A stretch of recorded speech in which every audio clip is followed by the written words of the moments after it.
अस्सलाम वालेकुम दोस्तों छा असांजी सिंध में का अहिड़ी सिंधी मूवी ठहियल आहे के ॾिसण सां नौजवाननि में पावर अची वञे हलियो, उन्हनि में उत्साह अची वञे हलियो त यार छा त कमाल जी मूवी आहे। मतिलबु त अहिड़ी फिल्म जंहिंमें तइलीमी इनकलाब जी ॻाल्हि कई वई हुजे, तइलीमी सुजागी जी ॻाल्हि कई वई हुजे, यानी मोटिवेशनल फिल्म।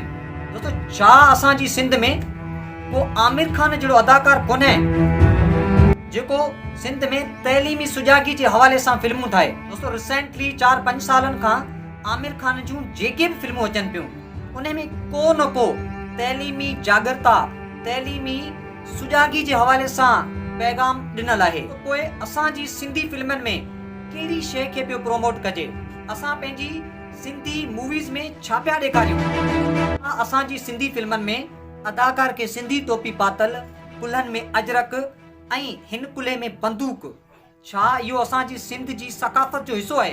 दोस्तों मूं त मुंहिंजी ॼमार में कॾहिं बि कंहिं बि किताब में इहो नाहे पढ़ियो त सिंधी टोपी अजरक सां गॾु बंदूक बि सिंधियुनि जी सकाफ़त जो हिसो आहे। तो इहा ॻाल्हि ॿुधी काफ़ी दोस्तनि जे ज़हन में इहो ख़्यालु अची रहियो हूंदो त पोइ तूं आमिर खान थी ॾेखार, या आऊं हिते वेही MNA MPS जी क्वालिटीज़ पे ॿुधायां त भई अहिड़े क़िस्म जूं MNA या MPS जेके आहिनि उन्हनि में क्वालिटीज़ हुजणु खपनि। त पोइ वरी काफ़ी दोस्त ईअं चवंदा त पोइ तूं MNA थी ॾेखार, पोइ तूं MPA थी ॾेखार।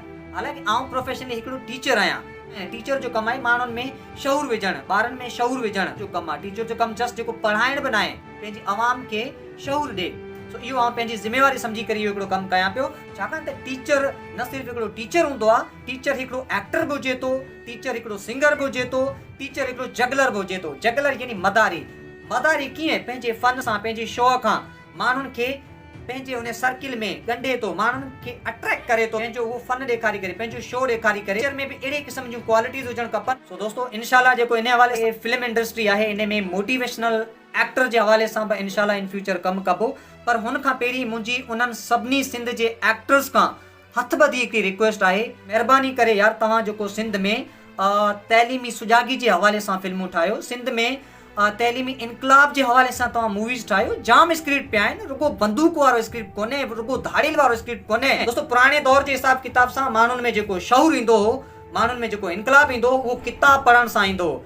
पर मां चवां थो हींअर माण्हू किताब पढ़ण खां वधीक तरजीह जेको ॾियनि था उहो वीडियोस खे ॾियनि था।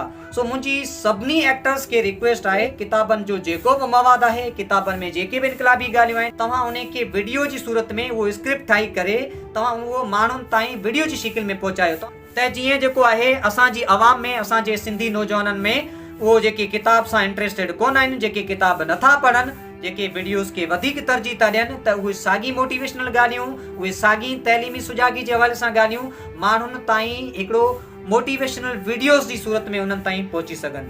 त तव्हां सभिनी खे रिक्वेस्ट आहे त मुंहिंजी इन ॻाल्हि खे तव्हां जेको आहे अॻिते शेयर कयो त हाणे जेके इन फ्यूचर जेके फिल्मूं ठहनि, जेके ड्रामा थियनि, उन में तइलीमी सुजागी जे हवाले सां बि जेका मवाद हुजे त जीअं असांजी सिंध जा जेके नौजवान जेके आहिनि उहे अॻिते अचनि, उहे वीडियोस खे ॾिसी करे उन्हनि में हिकिड़ो शऊर अचे, उहे कुझु नओं करण जी कोशिशि कनि, उहे हिकिड़ो क्रिएटिव जेके माइंड जा जेके थियनि ऐं वीडियो खे ॾिसण खां बाद में उन्हनि जे ज़हन में का हिकिड़ी अहिड़ी पॉइंट रहिजी वञे, का अहिड़ी ॻाल्हि रहिजी वञे त उहे सोचनि, उहे पंहिंजे पाण सां हिकिड़ो वचन कनि, उहे पंहिंजे पाण सां हिकिड़ो वाइदो कनि त यार I have to do something, मूंखे कुझु करिणो आहे, मूंखे तब्दील करिणो आहे, पंहिंजे पाण खे तब्दील करिणो आहे, पंहिंजी क़ौम खे तब्दील करिणो आहे।